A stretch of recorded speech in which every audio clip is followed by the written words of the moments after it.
What up, my freaks? RuinusInsight here with part 19 of my Total War Warhammer 3 modded Blood Dragons Immortal Empires campaign. So as we saw last time, 'twas a day of the Abell Revenant as he fought battle after battle, culminating in a quest that led to his or its ascension. He's looking pretty darn good now, popping out of that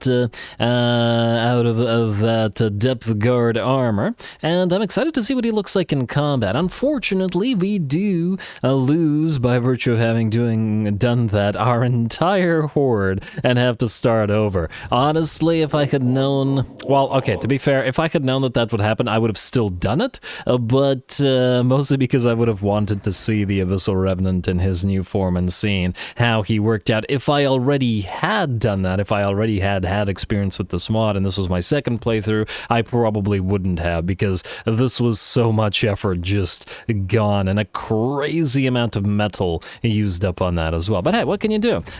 Sometimes you gotta trade things to, well, get new power and whatnot that we've achieved here. Anyway, in terms of what we're doing this time, I do believe we have a big old battle on our hands. It's just too tempting to go for this, and we can't just keep hanging around. You know, this army is just sort of stuck here at Castle Drakenhof, and it really wants to do things, and the way to do that is to destroy all of this. So we're going to see if we can. Whether those Bloodkin Thralls can manage to take on 1, 2, 3, 4-ish, 5-ish, 6-ish, plus the defenses at Castle Templehof stacks. There's a lot of undead. There's a lot of undead. But, well, we will hopefully be able to pull it off. We shall see. These are the superpowered Bloodkin Thralls after all. Anyway, I think I have too much more to say about this. Let's just try to go on in. Oh, I just had an idea. You can move in and reinforce. As to how effective you'll be, I don't know, because you're merely level 9, but nonetheless, could be helpful here. Move you here. I mean, honestly, against this many enemies, every single extra unit will count. And, ooh, I see Draika and other stuff nearby as well. Watch him come for us immediately as soon as we do this. Wait, can you switch stances? No. Alright, well, let's get into this immediately. I do wish that we had a full stack here, but alas, we do not. So we're gonna have to do it this way. They are not going to run. We do still drag out the garrison, and ooh, Vlad is still in here. Damn, we could have probably, if we had lucked out, one of the lesser armies might have been in here, as in one of the weaker forces. But at the end of the day, a lot of this is zombies and stuff. We gotta make sure to knock out that corpse guard, gotta make sure to knock out Vlad. The Vargeists are gonna be an issue, but hopefully the Forsaken Circle can clear them out over the sky, especially with our own aerial support, as Albrecht can go for them. And for all, frankly, all of our lords and heroes can go for them, so we should be able to establish air superiority. Anyway, it looks like a fun battle, but before we get going, engagement threshold, I don't know because I'm recording this a little bit earlier, but we're well on the way to reaching it. At the very least, in comments we have, and in likes we are still short, but we've got a few hours to go until the day has passed, so I'm just going to assume that we will. And if we don't, I'll remember. Anyway, hour long for this one, and 300 likes and 40 comments for the hour for the next episode as well. Away we go.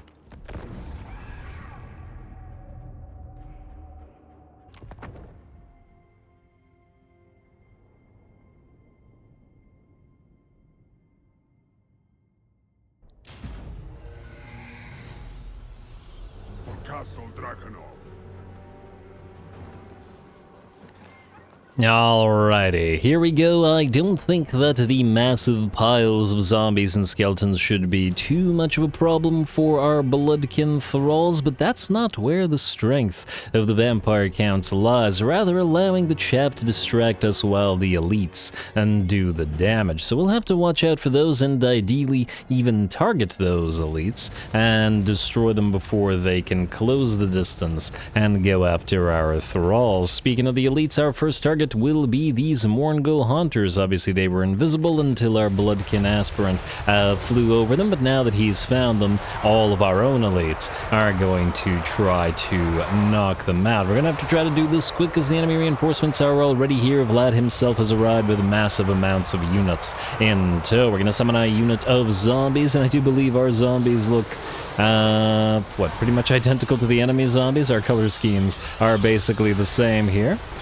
So there will be zombies, some of them will be ours, some of them will be not so ours, but ours will be hopefully distracting Vlad's reinforcements from coming in and surrounding us. The enemy Mourngul Hunters have begun to crumble away and have taken about, let's say, 60, maybe even 70% of their damage. Now, a thing we do have to be careful about with doing this, though, unlike several other armies that can achieve this sort of thing, this army has the problem of the Forsaken Circle and Albrecht here, all being likely to rampage, or guaranteed to rampage, I should say.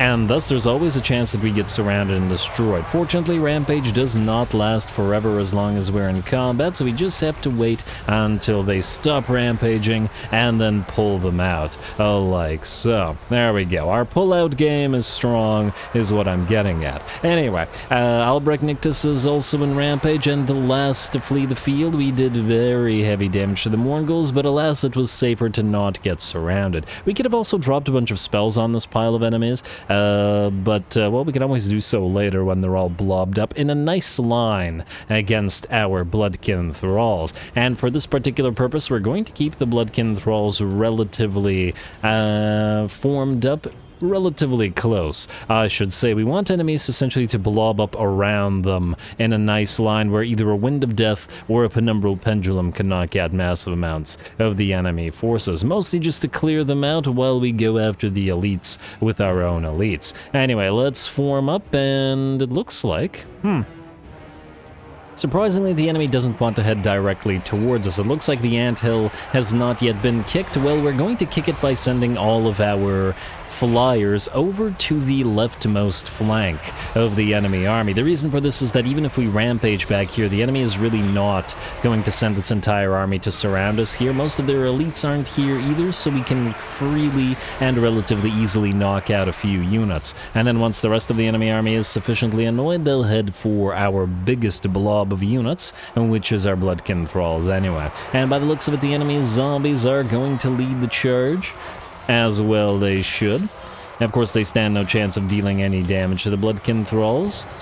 And they've got a little bit of help from our second little lord here, who just charges on through all the zombies and applies that spirit siphoning, soul siphoning effect that he has. What do we got? 73 melee defense on the Bloodkin Thralls and 3 melee attack because they have a Master of Beguilement.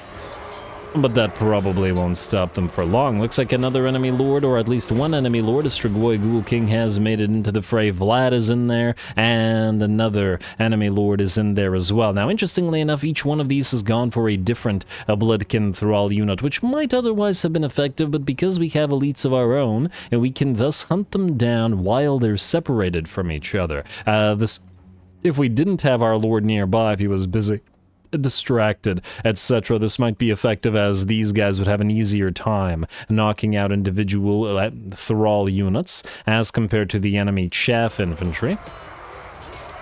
But what they should really be doing here is protecting each other instead and fighting together. Alright, and we probably don't want our low-level secondary lord to take too much damage, so we don't actually want him to fight Vlad directly. Ooh, nice wing attack there, sending so many enemies flying. It looks like that Strigoi does not have a lot of enemy skeletons around him, so he's gonna have a pretty bad time fighting Reinhardt here. Alright, and the main line is still forming. We are not casting any offensive spells as yet, but they'll get in there sooner rather than later. We do still have tons and tons of reinforcements to make it onto the field, including a decent amount of Graveguard and a few other units, and we're holding off a good half stack or possibly more of units over on this flank as well. Fortunately, or unfortunately, depending on how you look at it, the enemy has not brought any of its elites to fight on this flank, so the Bloodkin Thrall Thrall, or not the Bloodkin Thrall, the Bloodkin Aspirant, as well as the Forsaken Circle, will have no problem ripping everything apart, and that includes those Mourngulls that have come back for another go.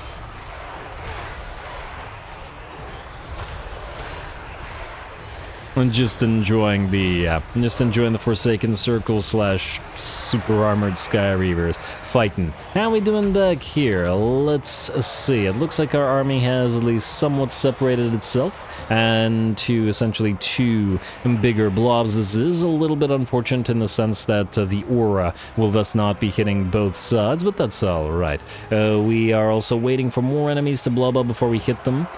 Or at least we'll hit them now with the Penumbral Pendulum. There we go. But the Wind of Death can wait. Alright. I assume that Penumbral Pendulum will have done a decent damage. The Strigoi Lord, I believe, has fallen at this point, and we're going after our next Lord, Gunther von Karstein here, and we've sent in both our Drakenhof Templar Lords to do the deed.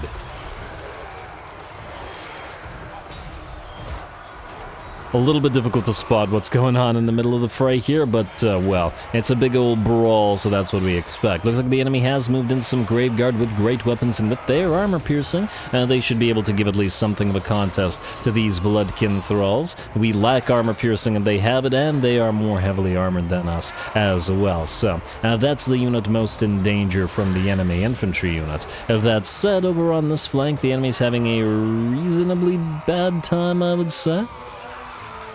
And especially isolated units like these zombies and skeletons have no chance at defeating the Bloodkin Thralls and will be obliterated with time. Alright, and I hope I didn't miss the Wind of Death. No, I didn't. Okay. I see that the Bloodkin Aspirant has still not used it, and, well, we've got plenty more enemy units moving in and getting ready to fight. The bounce power is in our favor, but there's still 40 units on the field, and there's still more reinforcements to come. Vlad is now surrounded and is getting attacked by both our Drakenhof Templar Lords, and I believe we're going to send the big bat boy in here as well. Albrecht Nictasai, man. I'm not sure exactly where he is right now. I think he was trying to head towards one of the enemy Vargeists, but these ones beat us to the punch and will land upon our Bloodkin Thralls. Gotta watch out for their armor-piercing damage, and we'll at least be able to stop one of the enemy Vargeist units in the air. And our Super Vargeist should be able to defeat them no problem. And let's see how this is both of the units of the Super Vargeist. Yeah, these guys are gonna have a bad day. Let's see, stat comparison. There's 4 units of the Forsaken Circle, but there's 16 units of Vargeists.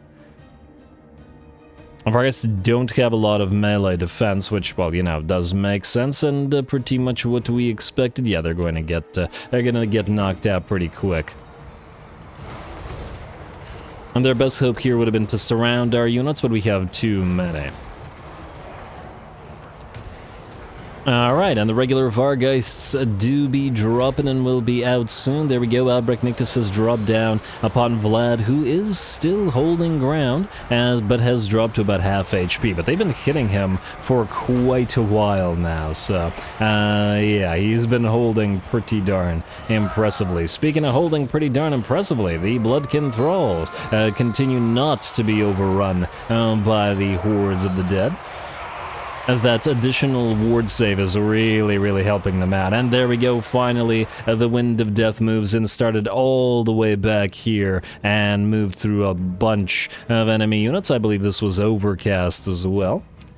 And the zombies and skeletons in particular would have been insanely susceptible to it. As we saw, we had 2,000 damage on Rabe here, and I don't know how many kills, but he got 75k damage out of that, and about 500 kills as well. Very nice. Probably could have racked up a higher kill count against Skaven with a single spell, but that's pretty darn good for a single spell, I would say.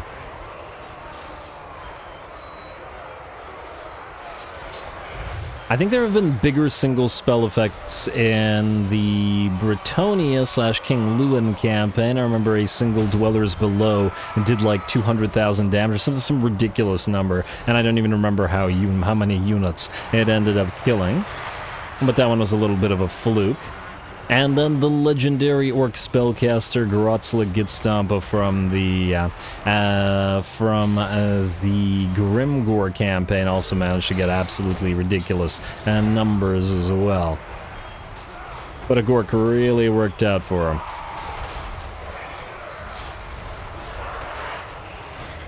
Alright, and by the looks of it, the enemy numbers are now dwindling. Another Storm of Night comes down and brings Vlad down as well. And as soon as Vlad falls, it looks like his minions drop as well. Puppets with their strings cut. And the victory, heroic victory, I should say, is ours. Nice long battle. We had about 10 minutes of just straight up combat against the enemy undead hordes. And this is what I love about fighting the vampires and playing the vampires as well as in the standard vampire counts, and just that sort of thing. Same reason it's fun to fight the Skaven, but at the same time, the vampire count units will fight to the death and attack you in hordes rather than constantly routing and rallying, which can be a light irritating by comparison, but also still very fun. We've had some great battles against the Skaven in this very campaign, after all.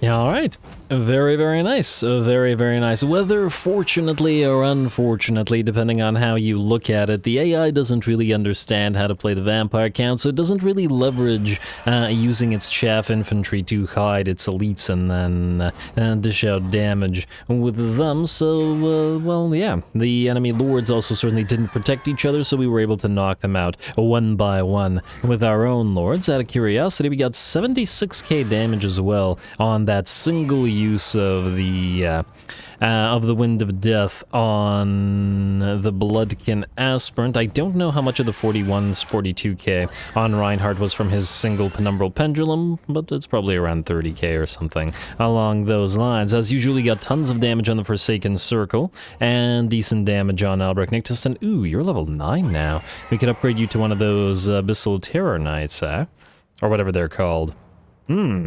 Well, that's certainly tempting. Tattered Banners and the Crimson Tide both did around 20k, beating a decent amount of the Bloodkin Thralls, but it looks like this Bloodkin Thrall warrior did the... But no, this one did the best. Oh, because it has the Razor standard. It makes sense, increased its damage. Though not a crazy amount of damage over this one. Either way, they all got between 200 and 300 kills. We are... I mean, I don't really see any need to enthrall the captives, but I just do it anyway. The dead have risen, and we'll have to, well, still fight summon. Oh, you're still there, ain't you? Are you going to move away or no? Well, I guess we can't reach anything anyway, can we? Or can we? I guess we're about to find out. This army ran away. Let me just see here. Defeated Vlad von Karstein, Swellen. Vlad was still an absolute monster. It took absolute ages to bring him down. We can, by the looks of it, still move. Wait, if we do this... Oh, if we upgrade him, it'll immediately take away a lot of our movement, won't it? Can we risk it is the question. I really don't want to get stuck here without the ability to move on further, as that would be unfortunate. I think it's better not to risk it. Let's level up, and then we'll see if we can auto-resolve what remains. Let's get the Wanderer's Path Ordo Templaris. Just to buff up the Drakenhof Templar Sky Reavers once we have them in this army, though at the moment we do not. Magical Animus, and then we're trying to get Undeath Resurgent, and the Exotic Dead will help the Forsaken Circle as well. Your 2 levels probably don't matter as much. You already have the good stuff here, but I guess we can try to move towards Psychic Drain and get to you. Disciple of Aberash, Honor, Death, and now. Okay, we'll need 1 more level to go to Psychic Drain, but that's fine. Working on it, nearly there. Let's see. Castle Tempelhof. Question is, who do we attack? I guess if we attack you, it'll drag out the garrison low casualties. I'm sure this will damage us more than the actual battle did, but, well, there's no real reason to fight it again, and yeah. That hurt will enthrall the captives and hopefully take them back. And the dead rise again, and that army still lived, did it? Ah, typical. Alright, Book of Arcane, that's swell enemy killed in battle, yada yada yada. Go for this now. I guess we'll be raising Castle Tempelhof. And a little bit more damage to our poor thralls. We're definitely gonna need to heal after all this. Get that medal that we've been looking for, though. And it's time of... Ah, damn. The screen was up here, and then I couldn't target the guy, and that may be a problem. If you're stuck here by yourself. You could go after this guy. No, you cannot. Okay. Got a free sword, but we can hopefully turn it into something more useful. You. Move here. Okay, wait. Camera. Oh, you're actually only level 11. I don't even know why I'm bothering to keep you alive. Not like you have a good virtue or anything like that. Yeah, you know what? Goodbye. We could just raise a new one to level 28. Yeah. In fact, we don't need to do that right now anyway. Or at the very least, we don't need to necessarily do it here. Let's move like this into our own territory and use this to our advantage to heal up a little bit. And on top of that, this turn we'll get that Abyssal Terror Knight. I want to try this guy out. I have no idea what he looks like, but I'm willing to bet it's good. Upgrade. Oh, devastating flanker on this big boy? Oh no, that's on the Forsaken Circle. I was like, wait, what? Alright, curious about this. Oh, he does have Wall Breaker, though I guess we can go over the walls a decent amount of time. Anyway, happy with that battle. Let's see what else we've got left this turn. I don't imagine there's much of anything, as I believe we've done everything, but, well, double check. Alright, looking good. Let's go to tech now. And what are we going to go for next? Well, the Perfect Vigor for the Ordo Profundum would be great, and so would the Ward Save for all of them. There's still probably a lot of good stuff in here. Immune to contact effects for Thrall Knights, Ordo monsters, and Black Knights. Well, the immunity to contact effects does sound pretty darn swell. Batterman of the Path gives us missile resistance for all cav of all types. And then there's Battle-Hardened Mounts giving us a mass increase in speed. I believe somebody said there was a bug with the mass, and I guess we'll see that potentially. Because a mass upgrade is always very, very nice. And 200 is a fair bit as well. I mean, I'm tempted to try to get towards Knight on a Pale Horse. Granted, we don't use Black Knights a lot, so the Devastating Flanker isn't going to be crazy useful. But it'll eventually lead to the Psychic Siphoning for all Ordo Templaris units. And we should probably max everything out. There's also this. Renowned Army is giving us missile and physical resistance for basically all Ordo infantry. Which is pretty good as it affects basically everybody. Ooh, speed plus 15%. That's a lot of speed. You know what? No, I gotta go with Martial Mastery. A, because it sounds appropriate, and B, because, yeah, speed 15% for infantry is quite decent. Speed is pretty much always a fantastic upgrade, especially against the AI. Lord not moved. Okay, I don't imagine that you actually need to move, and you're one of the ones that we can replace because you're a low level and we can just get a new one at a higher level. Character initiatives available, I'm sure there are. I should really disable that. Hero not moved, and check diplomacy, and then end the turn. Sylvania wants peace now. Well. I think we're going to have to destroy them. I mean, we tried. Let it not be said that we didn't try to be friendly with them. I wanted them to take over the former Imperial territories, but it looks like they're kind of in the way. And we essentially can't leave Castle Drakenhof with them just sort of getting blobs of armies around it. I'd rather ruin everything around us, or turn everything around us to ruin. Yeah, and I'm not going to peace out with any of these guys. We could do the non-aggression and stuff with the Cathans, but right now it's... Alright, end turn. It's hardly critical, and it never... Whoa, I forgot about you guys. Oh, you're going to get killed by rats or lizards or something, aren't you? I mean, we don't care, but at the same time, it's the principle of the thing.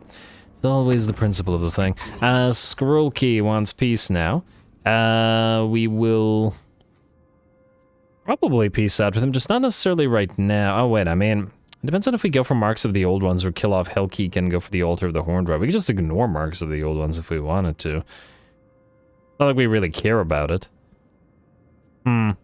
And piecing out with Skrolk would keep Oishul safe while we leave. You know what? I think I like this idea. We could always redeclare war on him. Peace out with him for now. And we'll come back. Not with this army, but we'll come back with some army somewhere. And Vlad will indeed attack Reinhardt again with, you know what, some more forces. And I think this will be worth a fight. Not so much because I think it'll be difficult, but because I want to see that Abyssal Terror Knight in action. And at the same time, our army is down to like, I don't know, 60% of its HP, or at the very least all the poor units of Bloodkin Thralls are, so that might make it a little bit tougher. Go.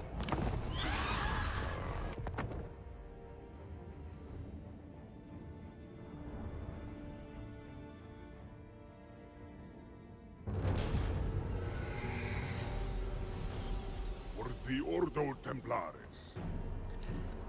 Alright, why not? Here we go again, and oh, it's got a lizard head. I wasn't expecting that. Oh, I didn't even notice this on the unit card. There is a knight riding this thing. I thought it would be just a straight up monster, but it is a monster with a rider with a lance, which, well, we gotta appreciate. It looks pretty darn cool. What do we have on you? You got 73, so very high magical melee attack, your armor's at 90. Dark and bloodied conduits, I assume it means conduits. Let's see, enable defend melee, giving us a bunch of barrier replenishment and power recharge and reserve, which is actually fantastic to have. We got wall breaker on you, which will be helpful. Perfect vigor, frenzy, and the hunger, so you should be a fairly tough unit to bring down, and decent resistances all around as well. We're gonna try to let this Abyssal Terror Knight give us a show, so make a good use of it here. Alright, but we'll have to start off with hunting a few enemies down. Now, we've taken a decent position for our hurt Bloodkin Thralls. We're going to use this impassable terrain here, this big old boulder or rock or whatever, so that the enemy can't surround us here. And the Bloodkin Thralls will hold the ground while we try to go after the enemy elites. It looks like Vlad himself is leading the charge this time around, unlike last battle against these guys. And by the looks of it, he's also protecting this corpse card. Good move, as the corpse card will power up all those undead hordes. But we have a lot of elites, and they have a lot more mass than Vlad does. So we can drop down on him and hopefully bring down the corpse guard at the same time. Looks like we get a few hits on it from the Abyssal Terror Knight, who should bring it down fairly quickly with that 400 damage that it does. Got sort of bony punch daggers out of its on its arms there, which is how it appears to do most of its damage.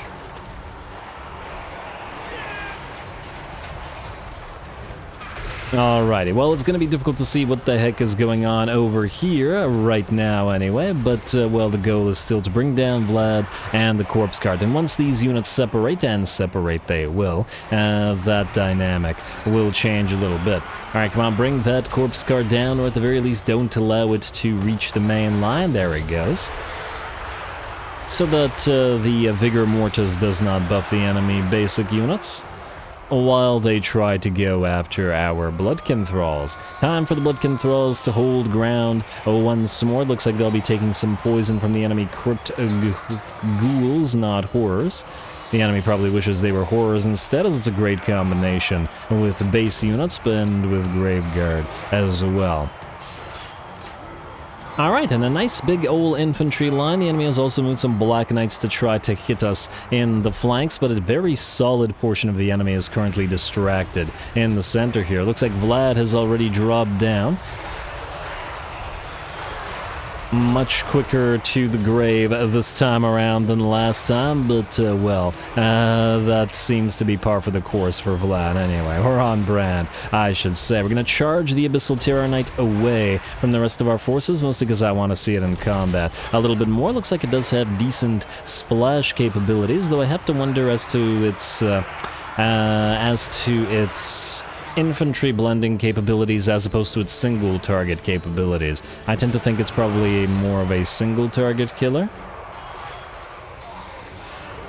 But then again, its Dark and Bloodied Conduit's effect does increase with blah blah blah, and with time spent engaged in melee, so it's not with kills. Okay, so that would be more like we're probably going to get better mileage out of killing off elites, so we're going to have a target of the Black Knights here, and any zombies and skeletons that it kills in the well, in the melee with its splash, will help us out as well. Also, does it have any contact effects? No, just magical damage. So if we have a banner that gives it a contact effect, that could work as well. I don't remember if there is one, but certainly something to think about. Alright, well, it's not taking really any damage from the enemy, which is great. A Rebel and Slaughter is from Albrecht Nictus, I believe, as well. And we do have some Karenites nearby. We should try to knock those out, as well as they are certainly threatening and will knock out our own Bloodkin Thralls if allowed to dish out too much damage. Looks like the rest of the enemy is still making their way up the hill. Our own Lord is hunting enemy lords here, although it looks like some Fargeists and Fellbats have moved in to help the enemy out. I fear for the enemy that will simply not be enough. Otherwise, our Bloodkin Thralls are still maintaining the line. The Black Knights have failed to go through the flank here. See another Storm of the Night coming down where the enemy Lord is fighting. And it's looking pretty good so far. Ooh, some of the Karenites have managed to peel away from our elite blob, though they are hurt, but continue making their way up the hill. And ooh, well, if it isn't a Banshee, it looks like our Abyssal Terror Knight has done decent work here and is going to use its mass to head through all those skellies and go after the Banshee instead. Alright, nice hit, nice hit.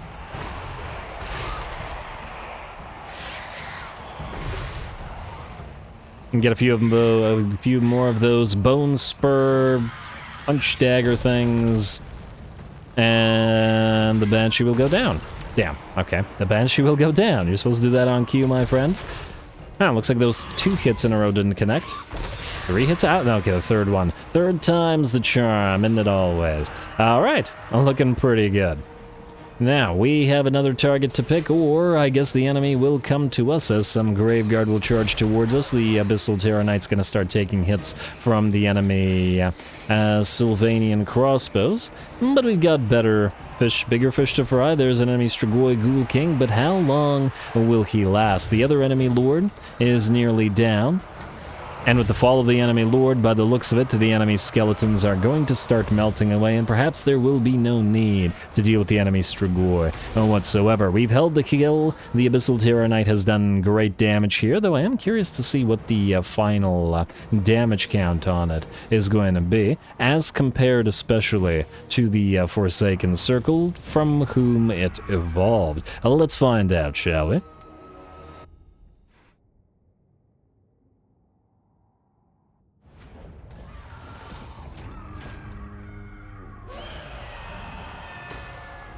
Alright, nicely done. It was pretty fun to see the Abyssal Terror Knight in action, and also to see that its battlefield role appears to be fairly different than that of the Forsaken Circle, who appeared to blend infantry much better due to the number of units. Well, 4 times as many units in their blob, right? But this guy was pretty darn solid at knocking out elites quickly, which is still going to be valuable. And as we can see, the damage dealt in gold is actually higher on the Abyssal Terror Knight than that of the Forsaken Circle, because he went after Banshee, he went after some Graveguard and other more elite units as well, while these guys just kept obliterating zombies and skeletons and that sort of thing. Another victory over Vlad. I don't know what about that made the AI think it was a close victory, but well, I suppose, sure thing, AI. You keep telling yourself that. Anyway, let's see if these guys decide to attack us, and no, they will not. Good. As long as they keep sieging, that'll mean more stuff for us,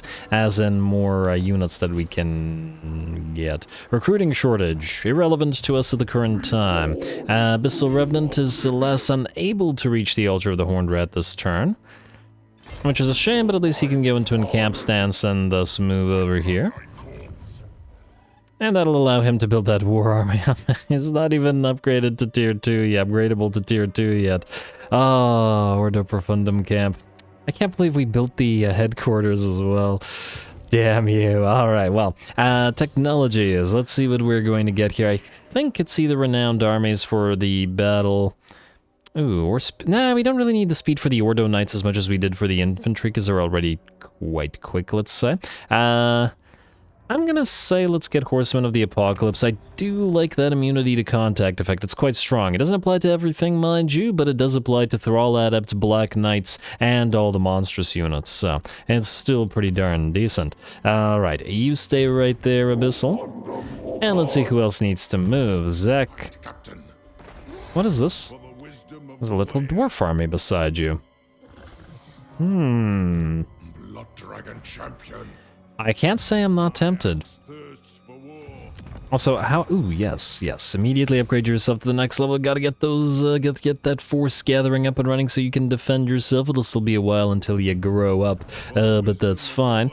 We might actually fight this. Zacharias, stay where you are. And on top of that, now let me see here. There was a suggestion that we try the banner of Bellbats on a unit of the ghostly units because they don't have armor. And we can do the same, I guess, for the banner of Lichdom. Minus 70% armor, assuming that it can be applied to units. 55% physical resistance. Wait, I just tried. It's going to be fairly costly at 15k, but we do have money to spend. So let's give it a try. You can lose... I mean, I guess lose the War Banner and the Standard of Discipline for now, and then we'll go Banner of Lichdom and Banner of the Fellbats, and then we'll attempt to pop one onto each of the, well, onto some of these guys. It'd really be nice to get another ghostly unit in here. Sad that they, these guys didn't spawn around Castle Carcassonne, but, well, maybe next time. Anyway, ooh, speaking of those guys and their spawnage, Anarch. I would like you to kill this guy. Alright, so lose Mr. Engelbert. Yeah, you get out. Anarch, move this way. We'll pop Rabe in here just for this one fight. Increase mobility or punch, it doesn't really matter. Actually, it might matter, but it's too late. Then go after this. This will obviously be auto-resolvable, because there's basically nothing in here. And I don't really care about the War Banner. Auto-resolve this. Oh, look at that. Azag's running around. And then we can, I don't know, release the captives. We just spent a bunch of money, and this is our territory, so we'll heal right back up. A student, yada yada yada. So the point of that was to get another one of these guys. Alright, nice. Thank you, Rabe. Now we got 2 Oathbound Revenants. And beauty. We'll also immediately take Rabe out of here. And I'm pretty sure we can't actually leave with, wait. Once, I like this guy's voice. And oh, also the Abyssal Revenant's new voice is fantastic as well. If it did in fact change, but I like it is what I'm getting at. You go into, I guess, channeling. You don't need to build anything in here, do you?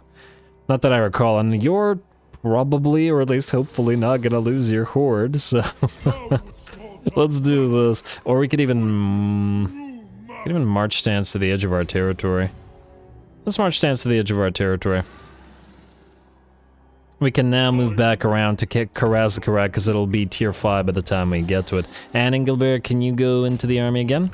Oh, you can, fantastic. And you two have actually nearly caught up with each other in terms of levels, so that also worked out well. Anyway, that army is looking good. Nah, you're fine. I was thinking about moving the army a little bit more, but it's fine. Zach, you're probably about to fight. I see Astrogoth's still there, alrighty. Okay, we can't quite reach Fort Dorjny Fort. I'm not even sure that we care about it, though. We can just probably march stance on out. And just try to get to what's-his-face as fast as we can.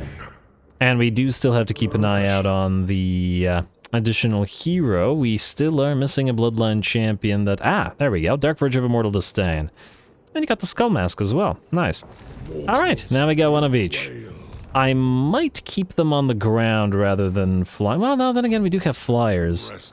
Or maybe we'll do 1 infantry, 1 cavalry, and then 1 flying cavalry. Basically, a commander to lead each of the separate type of force that's in Aberash's army, belonging to 1 of each order. Yeah, that's nice. Good, Ruinous. Good. Alright, and too bad you can't change stances now, but it's all good. It's all good, and we still gotta fight these things. Let's try to move through this this turn and then try to get to next turn so we can fight one of them with Aberash. Edmund, And you've managed to get yourself here as well, which will mean another Fleshwalker mongrel. Beautiful. Deliver swift death. Alright, we're not... Okay, it's a waste of time. Alrighty, and you can... money. Alright, another Dawnstone, another Wand of Jet, though that is useless to us and will hopefully turn into a nice blue item eventually. Well, it and various other items, but yeah, you cannot reach Flensburg by the looks of it. But that's alright. What we need you to do now... Wait, let me see if I can figure this out. We want to essentially trade the Drakenhof Templar Sky Reavers to this army. We're actually getting kind of close to each other, which ain't too bad. The Bloodkin Thralls can stay. We could replace them with more Graveguard, which we can build here. Or we could keep some Bloodkin. No, this is our Graveguard army. It's got the 10% ward save. If only we had another 10 ward save on any of you guys for Graveguard, but I don't think you do. You need to reach rank 20 and you need to win a battle, and then you get the strong binding for Graveguard. Successfully using the hero action with this character. Okay. Go assault that garrison.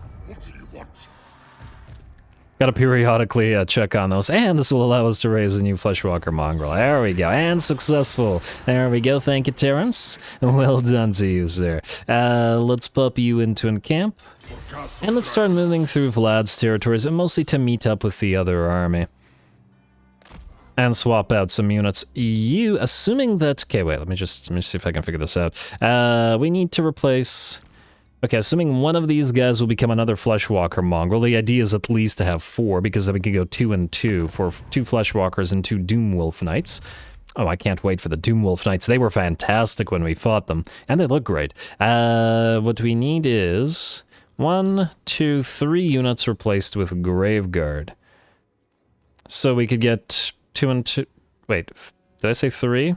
Alright, 3 it is. Alright, 1, 2, and then 1.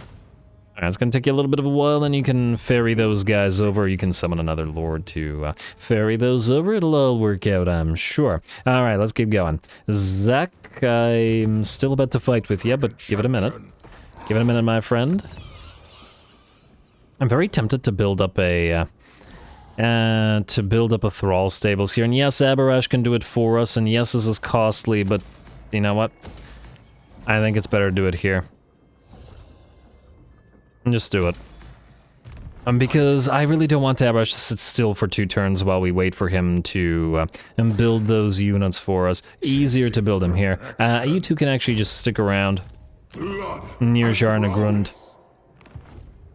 And then fight as needed, and then when Aberash comes back after he's gotten the head of Astrogoth Ironhand, he'll be good. Reinhardt Van Hal, I guess you're moving towards Edmund to meet up, because, well, who knows how many Forsaken Circles you're gonna have, so you might as well use some Sky Reavers. They fit nicely with your army, and you buff them up as well. I'll resolve this.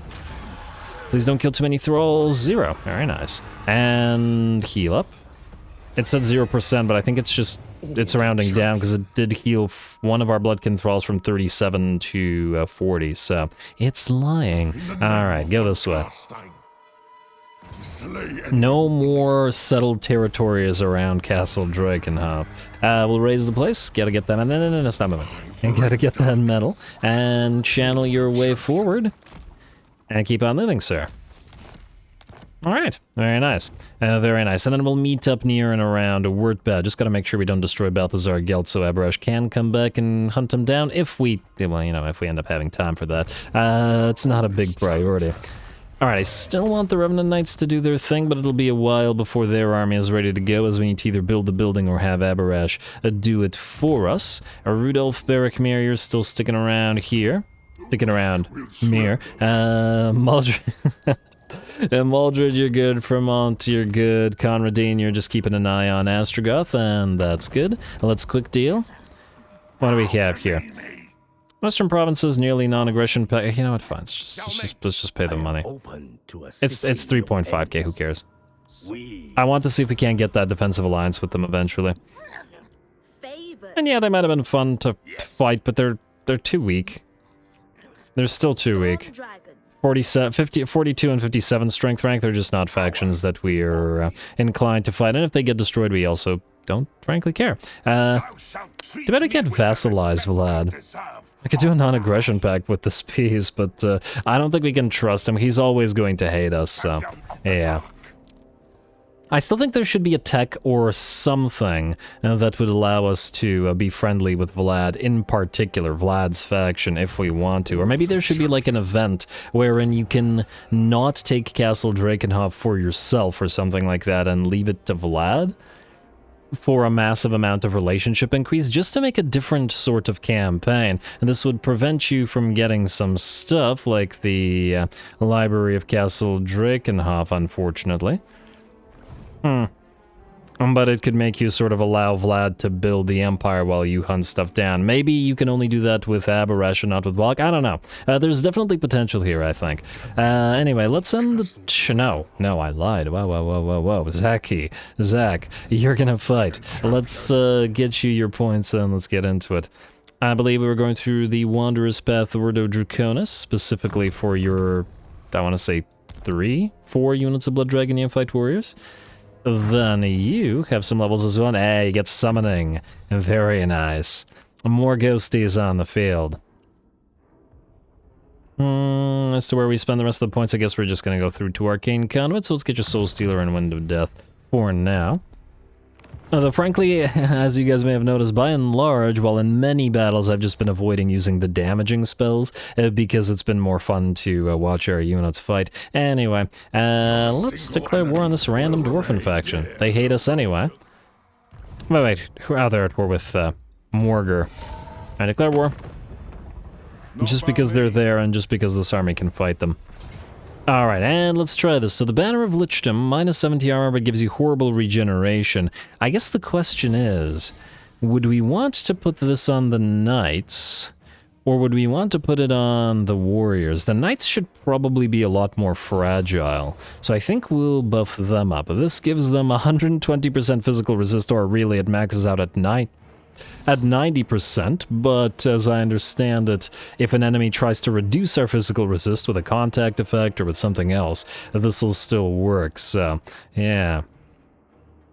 So those guys are basically super ethereal now, or, yeah, these guys are at 65, which is still pretty good. And let's put the Banner of the Fellbats on one of them. They lose their 6 armor, but they gain a bunch of stuff, including speed. It's really too bad that the game is designed in such a way that you can only have one copy of a single banner in an army. It's really stupid in the in Thorax or in the dwarf factions in general, because you can't have 2 copies of the same rune in your army, which is silly. It makes no sense. At least if you're pretending a banner is unique, you can sort of justify it, even though I still disagree with the design decision. But anyway, I've been ranting about the banners since game 1, I think. Anyway, let's do this. Go.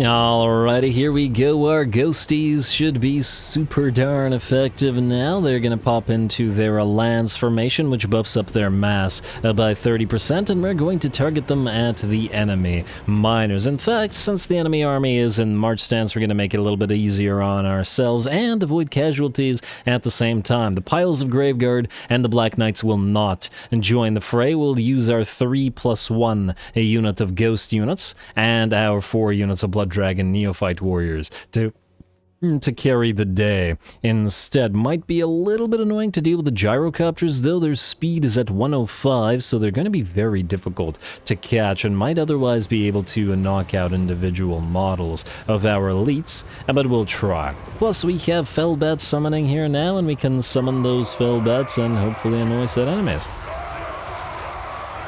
Even if the Felbats are unable to actually catch the gyrocopters, it'll probably still keep them running. Anyway, nice charge from the Phantom Knights, and they start working away on the miners with the blasting charges, as we don't want those hitting our infantry, though funnily enough, with the amount of physical resistance on these guys, the blasting charges would have probably not been particularly threatening to them. The other ghostly units have been summoned, or the second unit of knights has been summoned, though these guys won't have near the amount of resistance as our other one does. Our Lord is Zacharias is going to get hit with a few of those miners blasting charges before they get distracted. But we'll have a zombie dragon pounce around and annoy the enemy, all the while working to kill off the enemy lord. It looks like our ghostly infantry have arrived as well, taking over the job from the units of ghostly knights, and making sure to prevent those miners with blasting charges from doing anything with those blasting charges, all the while killing off both of them and the dwarf warriors that seek to protect them. The Blood Dragon Neophyte warriors or neophytes have arrived as well, and they should make reasonably quick work of the enemy dwarf warriors. A pretty bad matchup for said dwarf warriors, as we've got armor piercing and great swords on our units. And thus the enemy probably won't be able to leverage all that armor too well. Although they would have been able to hold off our Graveguard for absolute ages if we recall the last time this army fought, or maybe maybe not the last time, but several times ago, when the army fought that fort, and the Graveguard went over the walls and then just got stuck fighting Empire state troops, basic Empire state troops, for absolute ages. Would definitely happen the same thing to the Graveguard here if they were to fight the various dwarf units. Anyway, it looks like this is this a summoned unit or the base or the non-summoned unit? Okay, this is the summoned unit. As we can see, the summoned unit is taking quite a bit of damage. Perhaps the Slayers and the Gyrocopters are a little bit to blame, whereas the non-summoned unit is absolutely fine and has taken basically, in fact, no damage whatsoever at the current time. The enemy army is where the balance of power is up to about 90% in our favor. The enemy Giant Slayers are still fighting, together with the Master Engineer who leads them. Master Engineer leading Giant Slayers, eh? An interesting idea, and we continue annoying those enemy flyers. Our own flyers are either engaged with them or following them around and preventing them from accomplishing anything. And really, that's been a theme for this particular battle. Charge the blasting charges, don't let them do anything. Charge the gyrocopters, don't let them do anything as well. And by the looks of it, pretty successfully, as the balance of power is at about 95% in our favor, and it looks like soon the battle will be ours. Of course, we'll have to kill the Giant Slayers to a man. But that looks like it's well underway. They be losing their heads over this.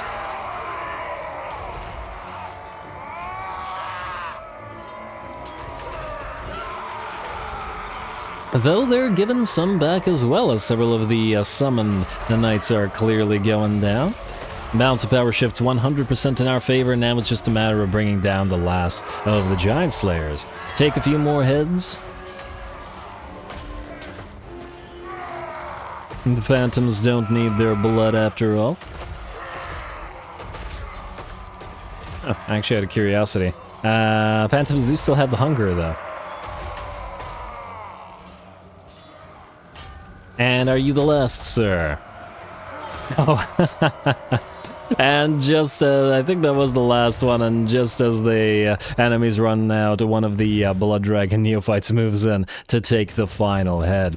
Well, at least I'm sure he had a good time. Anyway, decisive victory for us, easy little fight.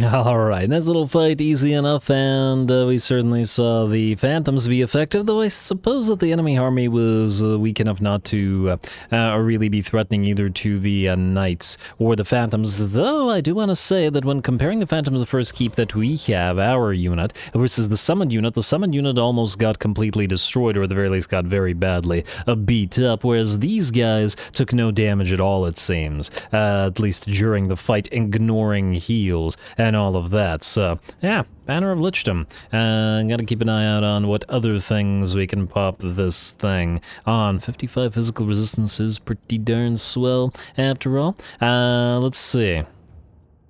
Do we need XP in this army? Not really. Pretty much everything's maxed out, with the exception of these two, but they're getting there. Just take the money. Take the money. It'll mean, well, it'll keep us in banners and whatnot. Another Shrieking Blade, but relatively useless. Let's check out if there's anything neat at Massive Forecal. In Walach's name, trample underhoof. Yeah, in Walach's name indeed. What do we have here? Oh, it's tier 3. Not worth keeping. Unresolved, let it burn. Erase. I was thinking that perhaps we might be able to get a blood keep there. I did want to get one on Bordelot, but the issue there is that it'll start at level 1, and essentially we'd have to stick around near it, which I'm not super big fan of, I would say. I say instead we burn down Brion, and then head southward all the way through to Skavenblight, which hopefully will be tier 5 by the time we get to it. This also keep the vicinity of Castle Carcassonne relatively safe, though I do imagine the Wood Elves might attack us. And though, funnily enough, they didn't like our trespassing, but we might actually, in theory, be able to ally with them. And that said, is there any Wood Elf units that we would like? The thing is, I wanted to ally with factions that would provide us with potential supporting units, i.e. Cathayan supporting units, whether it be range or artillery or war drums or things of that nature, or supporting units like Mortis Engines and Corpse Carts from the various vampiric factions, though that probably is a pipe dream at this point. Wood Elves probably don't offer us too much in that regard. Maybe some Zotes might be nice to apply. Do they have Dampen in vanilla, or is that in SFO, or do they have something else in SFO? Okay, well, whatever. We might take a look at them. I'll think about it. Anyway, I believe that's it for this turn. I do still want to fight a quest to this episode, so assuming that there is no... Null. Tier 4. There we go, that'll increase our army capacity as well. Keep an eye on that, keep an eye on all of that. Anybody else want to upgrade yourself? No, doesn't look like it. And Abarash can't change stances, just to double check, no he cannot, so we'll skip, and end the turn. I wanted to change his stances to upgrade his Bloodline Champions buildings. As Zatan wants to peace out, I see no reason to do so. At the very least, it offers us nothing. His weak little army offered no challenge to Abarash. So he hasn't gained his respect, if nothing else. And again, the undead really don't like this army. But I think, having fought these armies several times now, I think we don't need to fight it again. I'd rather fight a quest. We know that this army would destroy them. I mean, yes, it does have Vlad, and it does have some elites, but the 4 armies that we fought together probably had an equivalent amount, and more lords and way more chaff, so... And the first time, I think it was not close victory, and it certainly was at least medium casualties, so I'd resolve it, it's fine. Sorry, Vlad, you're having a really bad time against us, ain't you? And Thrall captives just in case they attack again, but they won't. And I hope we were in a healing stance. I'm not 100% on it, but, oh well. Lamian Sisterhood has been destroyed. What? Okay, Walach. I guess he... Depth Guard Deck Watchers. Yeah, but still not enough. It's still not enough for us to bother fighting this. A little bit of damage on the army, but, well, we can heal at least some of it up. And hey, we've essentially arrived at Lamia with Walach. So I guess next episode we should be able to... No, Middenland was destroyed. Oh no, we were keeping them alive. And... Albrecht Nictus got wounded. You have got to be kidding me. By a level 7. A level 19 legendary hero Grandmaster got wounded by some pathetic level 7. Okay. I really just dislike the assassin agents. I dislike using them, and I dislike when the AI uses them as well. Generally speaking, the only time I ever bother using assassin heroes myself is to assassinate enemy heroes so that they don't assassinate our own heroes. I take it this is a Deathshriek or just a Terrorgeist? I assume that's a Terrorgeist, but I guess we'll find out what exactly it is. Well, first one, got 20k total dark magic out of that island. I guess Walach arrived right on top of one. And you can march stance and try to land. These guys might immediately declare war on us, and oh wow, the Court of Libaras doesn't hate us. Well, they're not going to like us after this. Well, we can't land here. I love the laughing, though. We should probably also allow Lamia to hit tier 4 so we can take it to tier 3 and thereby build the library at Lamia immediately. I also do wonder where we send Walach after this. We could send him to a Nagashazar. There's usually a pile of big stacks there. Might be a fun fight. Certainly Aberash would approve it, and we got more armies coming up on us, which is, at the very least, a slight concern. Blood and prowess. But it's not something that we have to concern ourselves with at the current time. Rather, what we're going to do is fight some quest fights. Almost tempted to delete 3 of the Bloodkin Thralls and then enter combat with the heroes in this army instead. Just for fun. It's not like we really need the Bloodkin Thralls, and it's not like they really do anything for us, and Aberash can build them in 1 turn if needed, and we can now build them here in Jarnagrund as well. Hey, you know what, I think that's fine. Merge selected, we'll get rid of 3. Warrior Ascendant. You 3 specifically. And I will try not to regret this. Too lazy to give these guys their items, and by these guys I mean the heroes. Too lazy to give them their items right now, so we'll just keep them in itemless form. Maybe I'll do that between the episodes. Honor of Death, Kiss of the Deep, Tide Call, and Whirl of Blades, though I don't know how much we'll be casting in Aberash's army in particular. And we'll get you Swashbuckler. I'm not sure we'll ever transform him in Aberash's army. I'll think about it. I could be convinced. But at the current time, I'm not. You can get your points as well. We should probably give them training as well. And oh, wait, actually, just to double check. Aberash, are you able to? No, because we've left our own territory, we can't get the disciples. That's fine. That's fine. Hunger for you, Deathly Vigor, Storm of Night, get all the spells you can, and definitely get hard to hit so that you don't die on your first quest battles. Keep going through Blade Shield, might as well get to Deadly Onslaught. Like so. And I haven't decided who will command what, as in who will fly, who will not fly, etc. Disciple of perfection. Range Battlecry, Deathly Vigor, Hunger, and all the spells for you, please. Like so. At least doing this, man, I could have, you know what? We'll forego Bloodlust, I guess. And this will at least prevent us from needing to get the ludicrous number of Disciples of the Path, because we'll probably never be able to rack up enough to max it out. Also, did I not max out your skills? Apparently I did not. We could go more for Scarred Vet, we could go more for Deadly Blade, we could actually get you training. Probably should get you training, but you know what? Keep maxing out their fighting capabilities. Alrighty, well, let's get this in here. We'll start with the Blood Dragon hero. And then follow up with the U. I guess it doesn't really matter who goes there. And there we go. Aberash has his disciples. I think he originally left Lamia with 4 disciples. I'm not 100% sure, but nobody knows what happened to them. Let us fight a quest. Hidden Threat Part 2? Hidden Threat Part 2.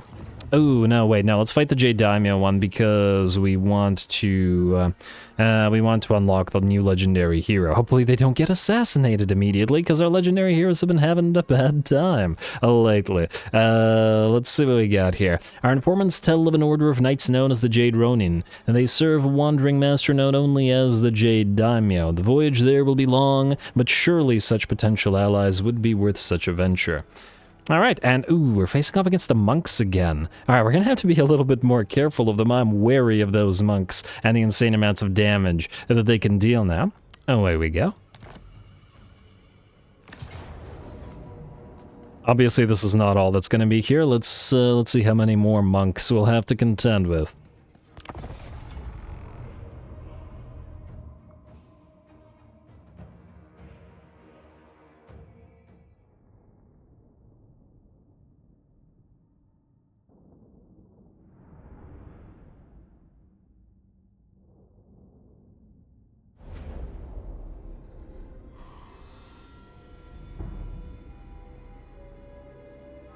Long was our voyage to this strange and accursed land, all for the promise of allies worth our time. These warriors prepare themselves hastily for a fight. I wonder if it was in preparation for our approaching forces. But if so, where are these so-called jade-blooded Ronin and their master? Perhaps the sound of our steel cutting down these fools will signal our location. For Bloodkeep. Alright, here we go again, facing off against those monks, though now we know what we are in for. Also, a shout out to the creator of the mod for letting me know that this particular battle was one of the ones that is unvoiced, as it saved me a lot of time going back and reading without knowing, like I accidentally did that one time. Worked out. Alright, well, we're gonna head directly into the enemy army. The enemy has brought 3 Celestial Dragon Monk units, and those are going to be our main targets, though of course Aberash will head directly towards the enemy lord and their great Longma, and try to knock him out of the sky. Alright, monks. We know that you have a lot of that splash damage effect going on. Let's see how you like some black or zombie dragon breaths coming down upon you. We breathe the dragon breaths and summon units of phantoms the first keep knights rather upon them, bringing celestial dragon monks, or at least with one of them down to half HP and one of them down to about 80%. As we get ready to head on in, looks like getting a few hits from the Celestial Dragon crossbows onto our Bloodkin Aspirant. We're going to make sure to summon some zombies to make sure that these guys can no longer fire, while the rest of our army moves on in. And there's that ground shake, earthquake, etc. ability from those monks. 2 units of the monks, by the looks of it, working together, and damn, sending lots and lots of aspirants flying, or disciples of the path flying. That's surprising. They only have 450 mass. How much do these guys have? 900 mass. Damn, that's an impressive charge. That they managed to send them flying like that. But that charge may have looked cool. I'm not entirely sure how much damage it did. We also have our heroes on the field now, so we'll probably keep the Ordo Profundum guy as leading the infantry, as he doesn't have a mount and can only transform, and I think in Aberash's army he probably shouldn't. We have our other heroes as well, our Ordo Templaris Lord, who is on a flying mount. Alright there. And looking pretty fantastic once again, both of the mount and this form of the armor. And then lastly, somewhere in this blob, we have our Blood Dragon champion as well, who is on a ground state. Infantry commander, flying cavalry commander, and cavalry commander. Working out. Although I suppose once they level up, we could also switch the disciples of the path, well, the flying cavalry and the regular cavalry commander, depending. I'll think about it. Depends who fits in more with the Disciples of the Path inner circle. Anyway, more enemies are making their way onto the field now. A big old blob right on top of the cliff, and this is a great position for them and the 4 artillery pieces that they brought. 2 grand cannons and 2 units of fire rain rockets as well, all of which will most definitely be threatening to our infantry. And yeah, this is a great position to fire down upon. On the bright side, we have our own reinforcements arriving as well. Looks like the JADE DAIMYO has brought a 4th sister along, and it's always lovely to see these frickin' things. I can't wait to get a few of those in our own army as well, because it's just fantastic. Absolutely fantastic. What a glorious flying ship. I love little mini Queen Besses upon it. The Dusk Reaver Marines / or Dusk Reaver Rifles crew that fire down upon it, or from there, and the Elder Reavers there as well. But we've already seen those guys. What we haven't seen are these Jade Ronin Kinlan Riders here. Judging by the form of these guys, I take it they use Stagnite animations, or at least I would assume so. But looking pretty damn nice. Alright, can't wait to see these guys in combat. And now they got, well, I guess they're Jade Daimyo and Jade Ronin, so a bunch of green themes. Definitely works with the Ordo Profundum stuff, and makes sense why we got Ordo Profundum stuff providing support. We've also got the infantry variant of those guys, not just the... Oh, there's some empty dead as well. There we go. We got some Jade Ronin, who apparently have great swords on them as well. And ooh, I do like the masks. And let's see, magical damage, they've got frenzy, and they've got soul scent upon them, so when enemy lower in leadership, they'll be more effective as well, and perfect vigor. And armored and shielded, eh? I don't see a shield on them, but I guess they have a missile blocking thing, or perhaps the armor plates on their shoulders and stuff count as shields. Alright, well, excited to see those guys in combat, and we're certainly going to give them a chance to shine. Rather than having our entire blob of our entire army destroy this new enemy force that has arrived, we're going to allow our allies to fight instead, as otherwise it might take too long for us to see these new units in combat. So, let's see the charge of these Jade Ronin Kinlan Riders.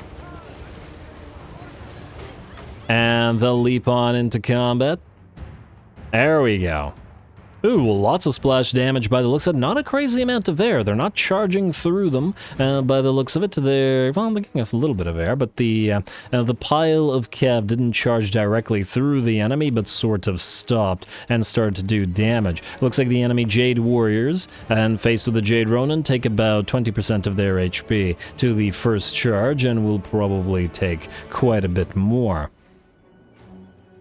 Alright, there we go. And we got another one of these units moving in with a little bit of support from the Ordo Profundum Snakey boys. And I guess the snakes will fit in here nicely. Speaking of snakes, the Jade Daimyo, where are you, sir? That's not you now, this is just a Depth Guard Lord. Should be in here somewhere. There he is. I have to take a look at you as well. He appears to be casting quite a bit, though. Alright, there we go. And he's got a glowing green sword and sort of the theme of the red swords of the red weapons of the Disciples of the Path. Anyway, it's gonna take a while to get on in there, but he has a transformation of his own to do, so he can always transform and get into combat a little bit sooner. Getting support from our own artillery piece as we get fire from the Fourth Sister coming down upon the enemy Jade Warriors here, while our allies do the fighting. And most of our army has headed into the trees here just so that the enemy artillery pieces don't destroy them. The artillery pieces were firing up a storm, but fortunately we've sent all of our fast movers, or specifically our flyers, to make sure that they don't fire either upon our army while it sits back and relaxes, or upon that of our allies. Looks like our allies are absolutely overrunning the enemies here. And like a few of the other battle or quest battles that we've encountered in this mod, this particular one seems to be for the purpose of a showcase of these new units. Whereas some of the battles we fought were quite difficult, well, the worthy foe battles were. It looks like a lot more of the library ones are allowing us to see the units in action. Also, where's that Jade Daimyo? He's still running around? There he is. Alright, and the Jade Daimyo will take his next form, and it's a sort of ghostly, dragon-like thing. Nice. Though sadly, there doesn't appear to be too much in the way of enemies for the Jade Daimyo to go after, as our allies have pretty much overrun and destroyed them all. but at least he can observe from up on high as his Ronin obliterate this army. Too bad the second army didn't have any monks in it, as I would have liked to have seen that contest, but, well, we jumped on those monks real quick after dealing with them the last time. We also got to get our own snaky boys ASAP, should be in the next episode or two. Anyway, decisive victory for us, great job to our allies, and I can't wait to play around with these units.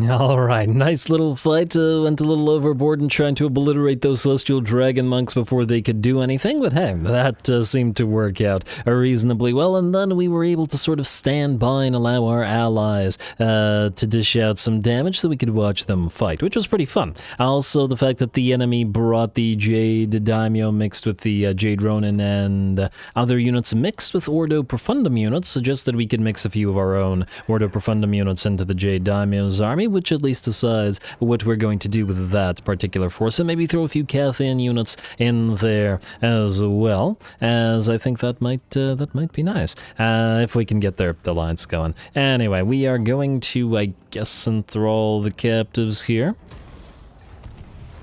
And Mortal Informer, Talisman of Endurance, and I don't know who you are. I don't know who that is name-wise. And ooh, we got a new cloak. Library quest completed, swell. And there's the Jade Daimyo.